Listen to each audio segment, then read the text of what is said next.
নমস্কার সবাইকে। আমার চ্যানেলের নতুন একটি ব্লগে আপনাদের স্বাগত জানাই। আশা করি সবাই খুব ভালো আছেন, সুস্থ আছেন। চলে এলাম নতুন একটা ব্লগ নিয়ে। সবাইকে শুভ সকাল জানিয়ে ব্লগটি এখানেই শুরু করছি। শনিবারের সকাল, এখন এই 9:45 মতো বাজতে চলল। আজ যেহেতু শনিবার, সপ্তাহের বাজারও করতে হবে, তাই সকালবেলার জল খাবার খেয়ে বেরিয়ে পড়েছি আমরা। What's that X thing? Daddy? What's that X thing? That is, you should not enter. যাচ্ছি এখন আমাদের বাড়ির কাছে এক হাই স্কুলে। স্কুলটা আমাদের বাড়ি থেকে খুব বেশি দূরে নয়, গাড়িতে মিনিট 10 মতো সময় লাগবে। ওখান থেকে তারপর যাব ইন্ডিয়ান গ্রোসারিতে। আমাদের এখানে ব্যাক টু স্কুলের প্রোগ্রাম হচ্ছে, মানে দীর্ঘ 2.5 মাস পরে এখানে স্কুল খুলেছে।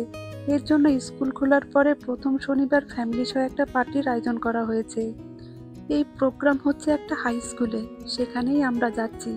অনুষ্ঠান শুরু হবে 10টা থেকে 1টা পর্যন্ত।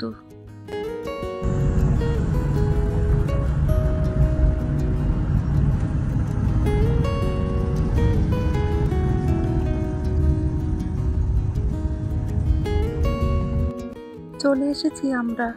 গাড়ি পার্ক করতেই অনেকটা সময় লেগে গেল। এসেই দেখি পার্কিং লট পুরো ভর্তি।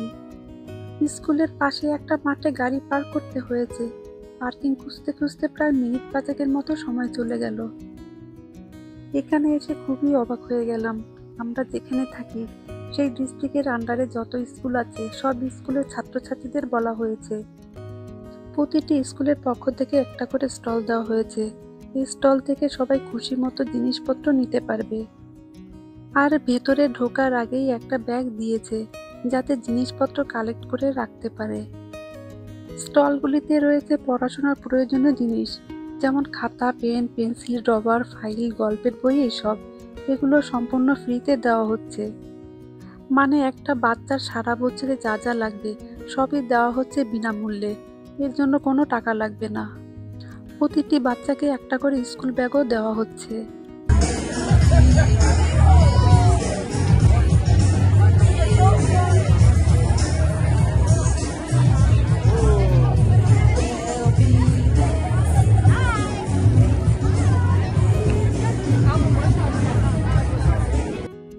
এছাড়াও সবার জন্য খাবারের ব্যবস্থা করেছে, আইসক্রিম, পিৎজা, ডোনাট, এইসব। এখানকার মানুষেরা যে খাবারে অভ্যস্ত। এখানে এসে অনেক কিছুই প্রাপ্তি হলো। মেয়েরা পেয়েছে ব্যাগ, খাতা, পেন্সিল, মানে যা যা দরকার সবই পেয়েছে। এরকম অভিজ্ঞতা আমার জীবনের প্রথম। চলুন এবার বেরিয়ে পড়া যাক। এখন আমরা যাচ্ছি দেশীয় ইন্ডিয়ান বাজারে, যেটা এখানে আপনা বাজার নামে পরিচিত। আমাদের বাড়ির কাছাকাছি কোনো দোকানপাট নেই, সবই বাড়ি থেকে অনেকটাই দূরে। এই দেশীয় ইন্ডিয়ান দোকানে যেতে বাড়ি থেকে মিনিট 20-25 মতো লাগে। এদেশে মিনিট 20-25 মানে অনেকটাই রাস্তা। শনিবারের সবচেয়ে বড় কাজ হলো সপ্তাহের বাজার করে রাখা। সারা সপ্তাহ তো কোথাও যেতে পারি না, বাড়িতেই থাকি।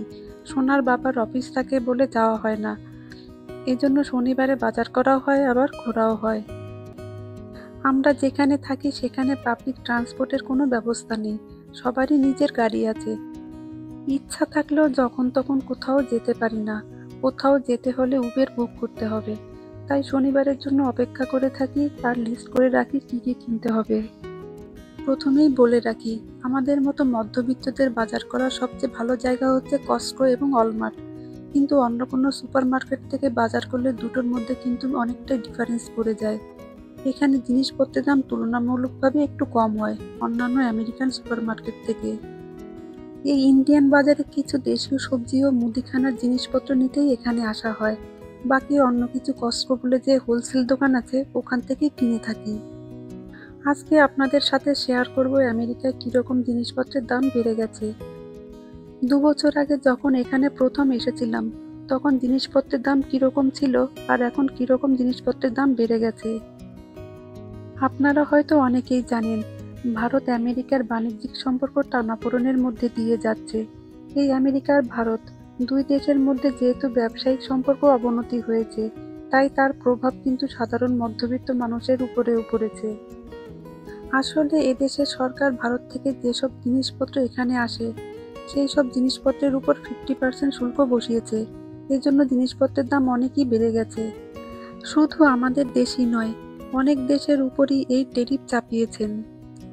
আপনারা তো জানেনই এদেশ শীত প্রধান দেশ, সেহেতু বেশিরভাগ জিনিসই বাইরে থেকে আসে।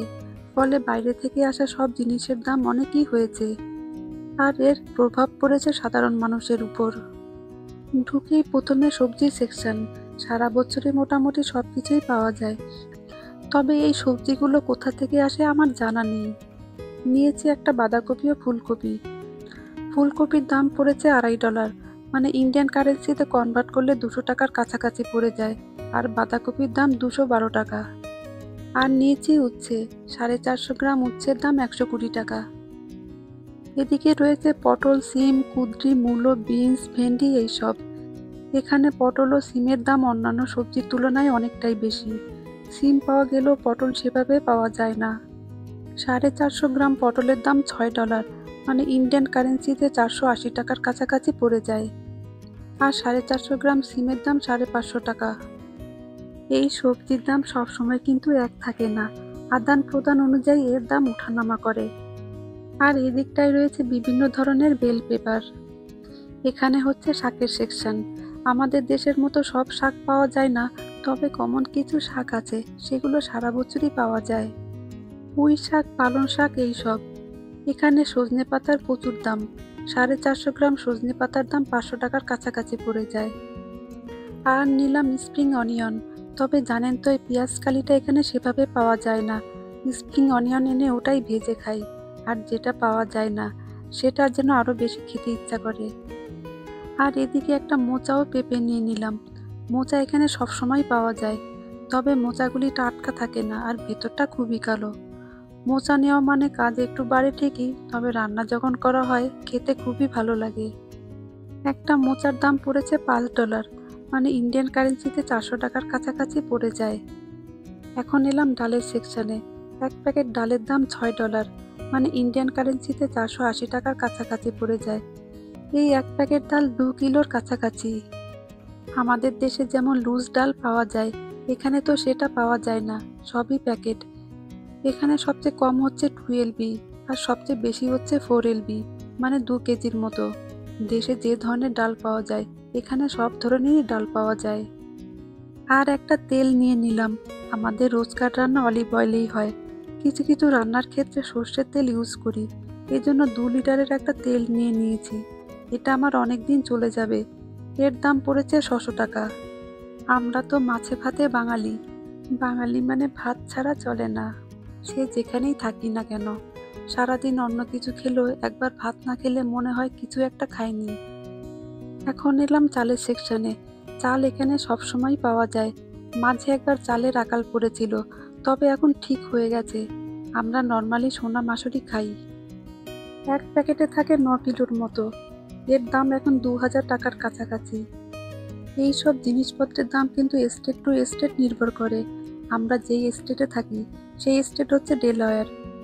এখানে জিনিসপত্রের দাম নিউ ইয়র্ক থেকে তুলনামূলকভাবে কম হবে, বা ধরুন ক্যালিফোর্নিয়া স্টেট থেকেও কম হবে।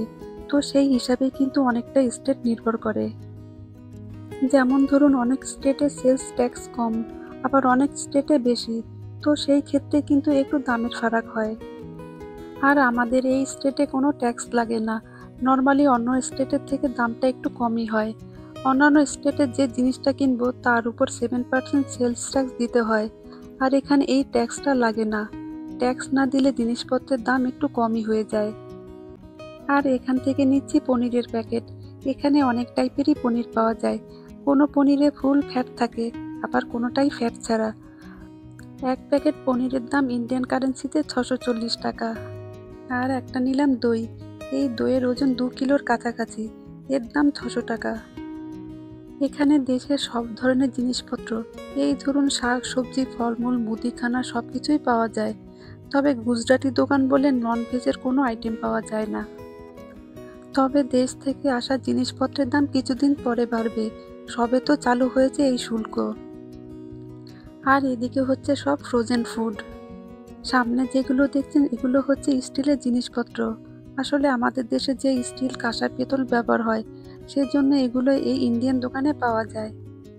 মোটামুটি সব বাজারই হয়ে গেছে। এখন এই 2টো মতো বাজে। দেখতে দেখতে কতটা সময় পেরিয়ে গেল।